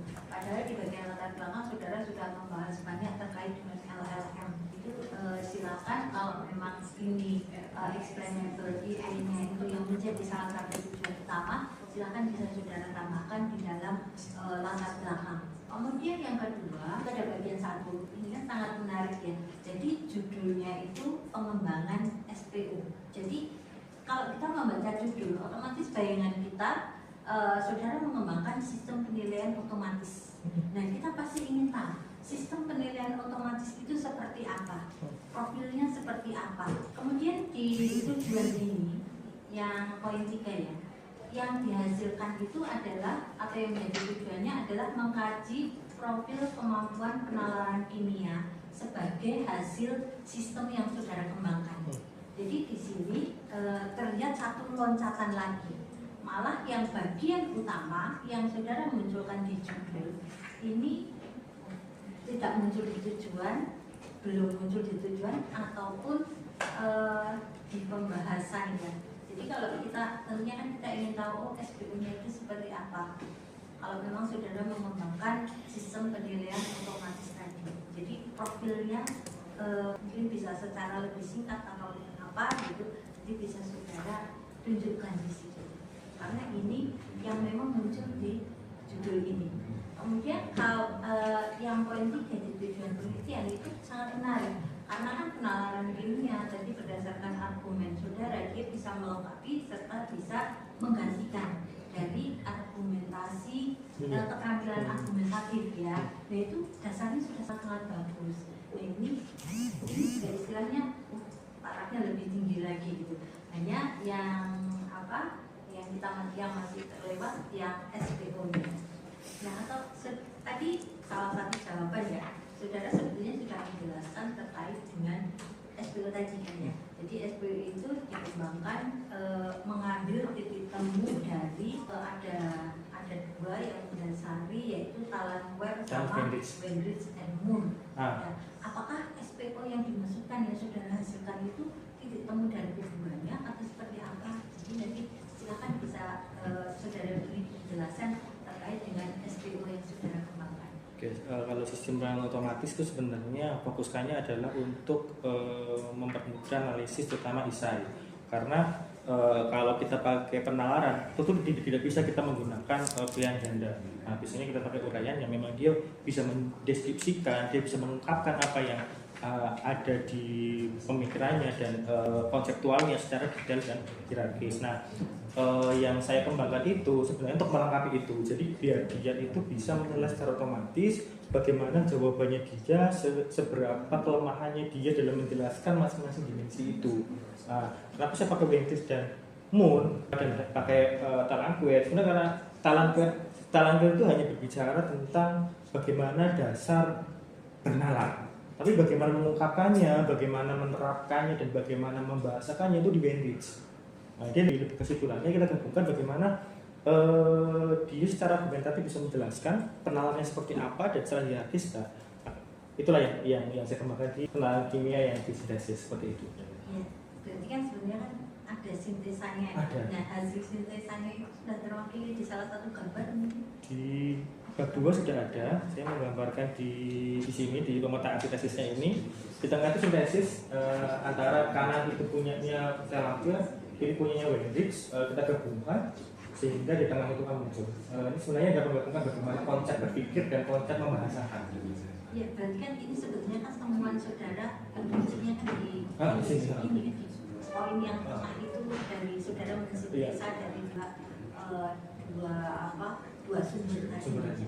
Nah ini silakan kalau memang istilahnya bisa saudara masukkan di bab 4 atau bagaimana yang intinya menunjukkan ini loh. Oke, di pengembangan ya. Ya, ini hasil pengembangan saya gitu.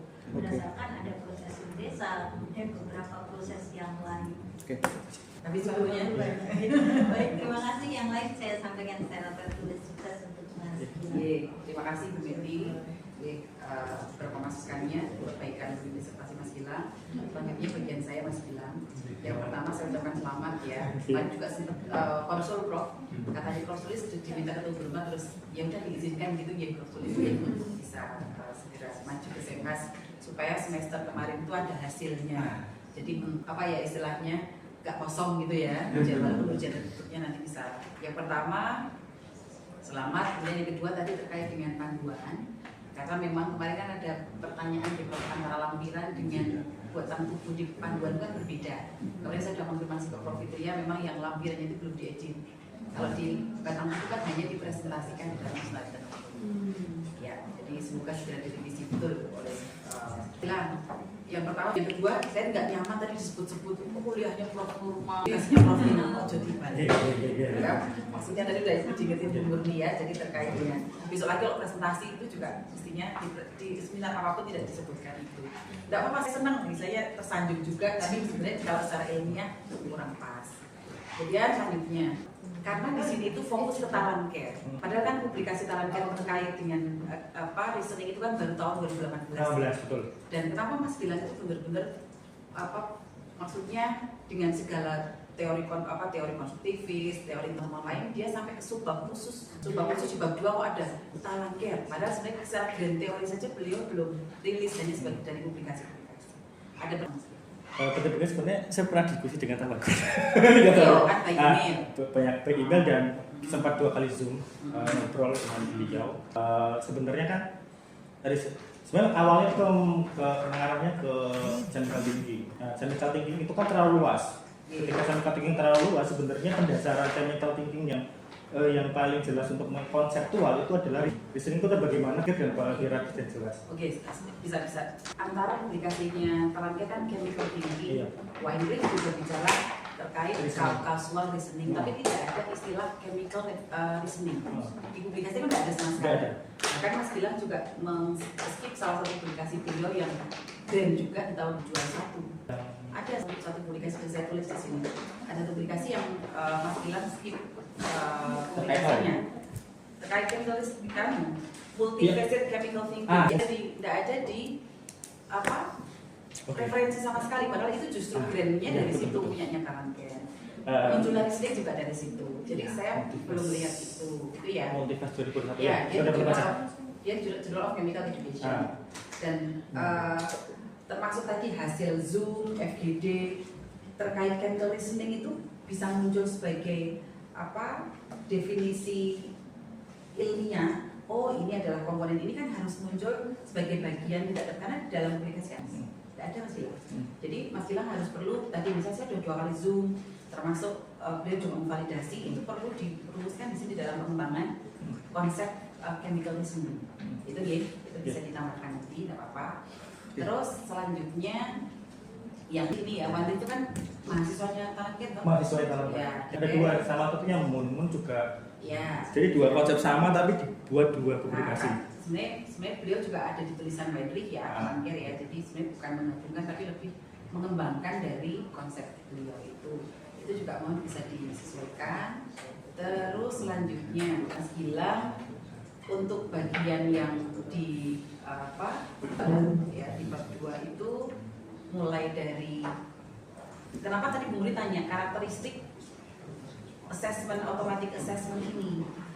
Nah, Mas Gilang sudah explore saya kira di analisis kebutuhan banyak sekali kan, yang basisnya NLP, basisnya LLM kan banyak sekali. Kalau yang tahun dan lainnya sudah beda ya, itu sudah komersial. Tapi yang akademik tujuannya akademik kan banyak. Tapi saya nggak baca sama sekali di sini. Contohnya Soko yang pernah dikembangkan banyak kan sebetulnya.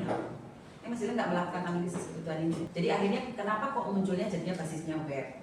Kenapa basisnya datanya yang di input adalah optical Google kan bisa pakai CSV dan sebagainya. Yang sudah itu loh yang pakai open-ended assessment. Tapi di sini jadinya karena tujuan yang pertama kan langsung kelayakan. Misalnya kan tadi ya sama pertanyaan karakteristiknya tadi. Oh kenapa harus ini dan sebagainya? Karena ada banyak yang Mas Gilang sudah menyebutkan misalnya 2 yang Mas Gilang sudah benchmark sebelum mengembangkan itu di Amazon sudah ada itu dari karena kedua udah ngeluarin karena kedua udah ngeluarin. Terus kemarin ada satu platform saya lupa namanya, tapi dia itu basically itu sama satu CSV, jadi mau di CSV di upload. Cuma kalau beberapa yang kalau CSV kan itu kan tulisan tangannya belum ada. Kannya itu harusnya muncul di analisis kebutuhan. Kenapa kok sampai ke basis yang Bird tadi? Kan itu. Padahal kan yang database misalnya training data, kemudian tadi kan sudah banyak sekali aplikasi itu. Bahkan ada yang di university punyanya NEM itu kan sudah masuk ke Amazon. Karena dia bisa dijual gitu. Karena betul data trainingnya sudah bagus, dia sampai ribuan data untuk ininya. Itu yang belum muncul di sini. Harusnya ada. Kenapa muncul sampai webnya ini? Namanya juga tadi bukan CEM-testnya kan hilang, jadi karena CEMI tanpa H kan gitu loh. CEMI test tadi loh. Itu kan juga mestinya ada proses sampai ke sana kemudian. Oke, masuk ke bab 2 nih. Ya, mestinya kan benar-benar dari analisis kebutuhan ya. Analisis kebutuhan. Mestinya ada di background dan juga di kemudian talent care ikut validasi kan Mas Gil? Ikut sekali cuma nggak semuanya. Tapi saya nggak baca. Saya beliau itu memberikan apa karena ada. isinya mungkin bahasa Indonesia nggak mungkin. Bahasa Inggris. Lah ya makanya. Ada. Saya buka di sini bahasa Indonesia yang Ya, dicetak. tata terasa. Saya karena pernah validasi juga dengan sumber. Beliau itu sebenarnya bingung kalau langsung suruh ngisi kayak Ah, gitu kan. ini saya Kita kemarin. diskusi FBD kan mestinya ke situ. Ini pertanyaannya terakhir saya. Apakah saya harus kunci semuanya? Pertama, kalau misalnya semuanya saya boleh nggak mengisi secara general? Nah, iya makanya, tapi ini kan centang Nah, dulu. itu tadi Itu saya kan, tanya. oh benar beliau nyentangi bahasa Indonesia. Otentik datanya ya Mas Gil ya. Oke. Kalau mau saya berikan aslinya boleh. Tapi Makanya, ini Ya enggak, tapi apa silakan namanya? diambil aja kan itu proses lebih ke kualitatif. Beliau Apa, kualitatifnya. validasi, apakah di item juga akhirnya supaya tidak tadi seperti statementnya ChatGPT itu manipulatif kok coba ya. Oke. Ya, kita bukan expert, misalnya gitu, jadi jangan sampai menyampaikan hal itu. Termasuk saya pun sebenarnya menggunakan ChatGPT, misal dari dokter dapat itu kemarin Profesor ya, kita dapat pas di medical apa check up, saya belum ketemu dokter, saya tanya ChatGPT aja, itu minimal bisa banyak, bener juga banyaknya dan sama persis sebenarnya gitu.